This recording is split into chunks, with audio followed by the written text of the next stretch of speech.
We have already learned that a blunt haircut is one that is cut at a 0-degree elevation. We also learned that layers are created by elevating the hair to anything above 0 degrees. Therefore, there are actually only two types of haircuts: a blunt haircut and a layered haircut. In cosmetology, we teach the 0, 45, 90, and 180-degree haircuts. These are known as the 4 basic haircuts. It is essential that you learn to master the skill of these 4 haircuts before you try to experiment with other elevations and varied effects.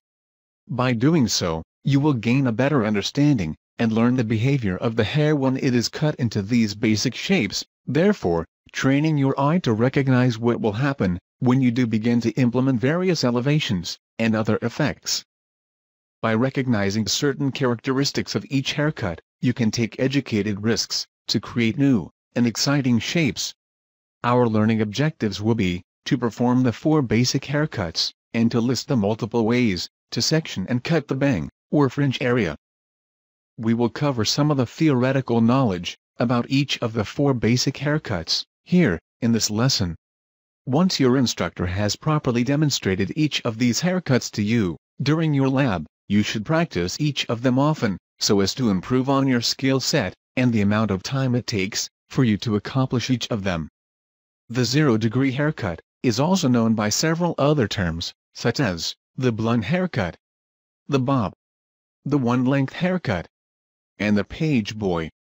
This haircut requires exact precision, meaning that you must maintain the head position, body position, amount of tension used, cutting angle, and elevation consistently while performing this haircut. The 0-degree has a distinct visual line in the haircut where all ends of the hair hang together.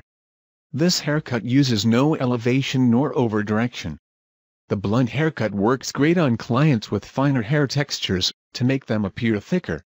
You may read more about the procedural steps on pages 404 through 409 in your textbook. The graduated haircut, otherwise known as the 45-degree haircut, the stacked bob, the A-line bob, and the Victoria Beckham, is the first of the layered haircuts to discuss. To achieve this haircut, we will elevate the hair to a 45-degree angle and cut the hair using a diagonal cutting line. In this haircut, the ends of the hair appear to stack, bevel, or angle in order to create a weight line. The buildup of weight in this haircut can be fast or slow, depending upon the exact degree of elevation used. There are many variations of this haircut, and while your instructor may demonstrate one method to achieve this cut, another instructor may demonstrate it differently. The procedural steps for the graduated haircut can be found on pages 410 through 417 in your textbook.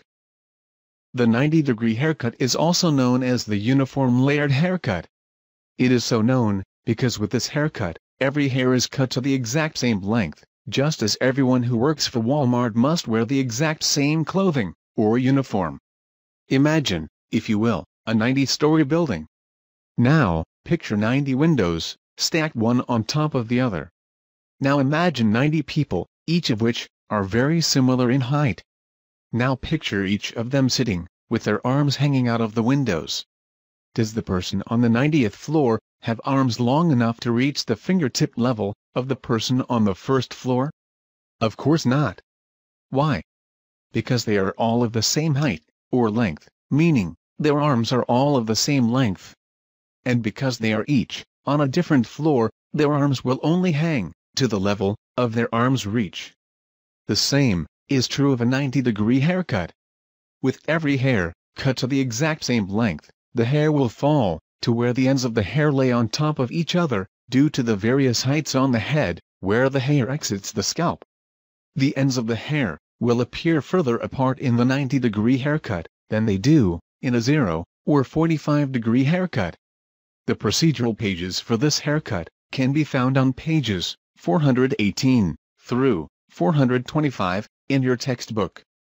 The long layered, or 180-degree haircut, is achieved by directing all of the hair upwards to a 180-degree angle and cut horizontally. This haircut provides the client with more volume due to shorter layers at the top and increasing layers throughout the length of the hair.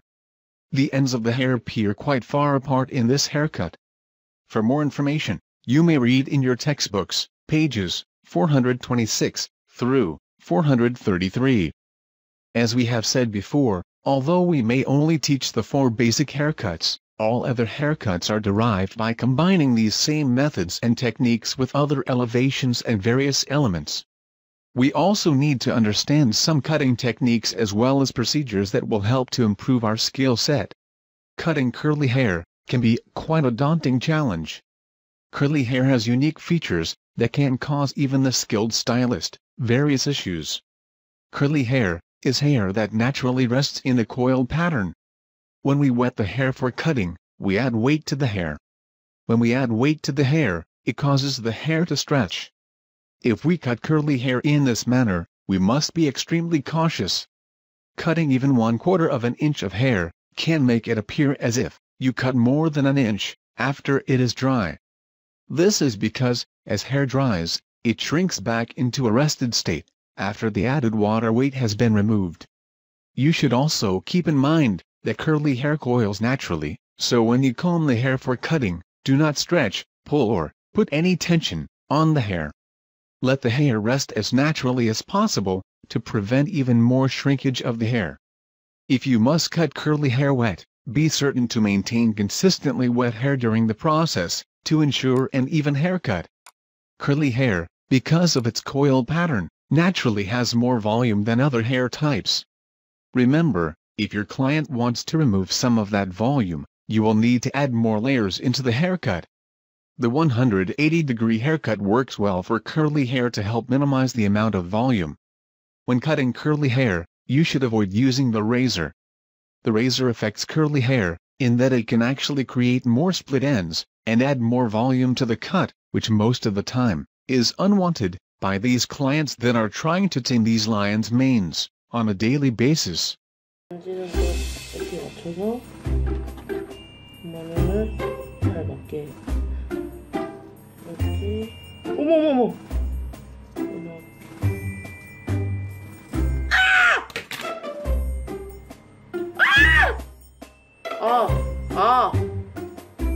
지랄 어떡해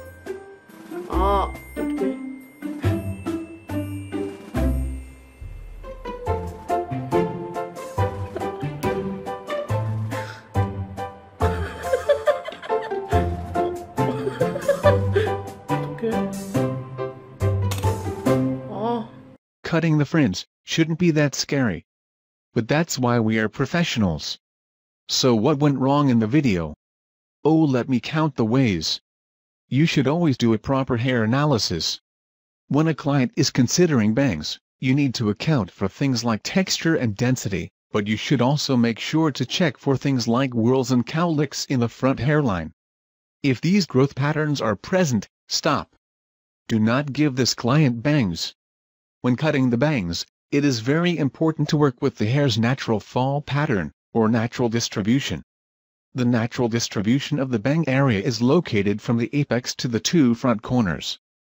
When cutting bangs, do not use tension. You should always permit the hair to relax completely, so as to allow for the natural lift of the hair. It is best to cut bangs dry, or mostly dry, as water adds weight to the hair, and hair shrinks as it dries. Therefore, cutting the bang area while wet will result in much shorter lengths than desired. The 5 most common designs for the fringe are the asymmetric, the side-swept, the versatile, the short-textured, and the square. You can read more about each of these styles on pages 390 and 391 in your textbook. Razors cut the hair differently than shears do. Where shears cut the hair in a blunt line, straight across, a razor slices the hair at a 45-degree angle, thus giving the ends of the hair a much softer, feather-like appearance. It is because of the way the razor slices the hair ends at an angle, it should not be used on curly hair. Using a razor on curly hair tends to make the hair appear frizzier. Any haircut you perform with shears can also be performed with a razor. There are 2 methods of holding the razor for razor cutting. The first is holding the razor parallel to the subsection. The other is holding the razor at a 45-degree angle to the subsection. You should practice holding and cutting with the razor to become comfortable with the skill set and time expectations required for a razor cut. Slide cutting is performed by gliding the shears along the edge of the hair to remove length. This technique uses a diagonal cutting line and is used to blend short lengths into longer lengths. This technique requires a trained eye to visualize the cutting line prior to cutting. In order to perform this technique, your shears must be very sharp, as you will only partially close the shears during this technique. In the shear over comb technique, you use the comb to hold the hair in place, as opposed to your fingers, while cutting. This method is used to create very short tapers. When performing shears over comb, you should always work with small sections of hair at a time.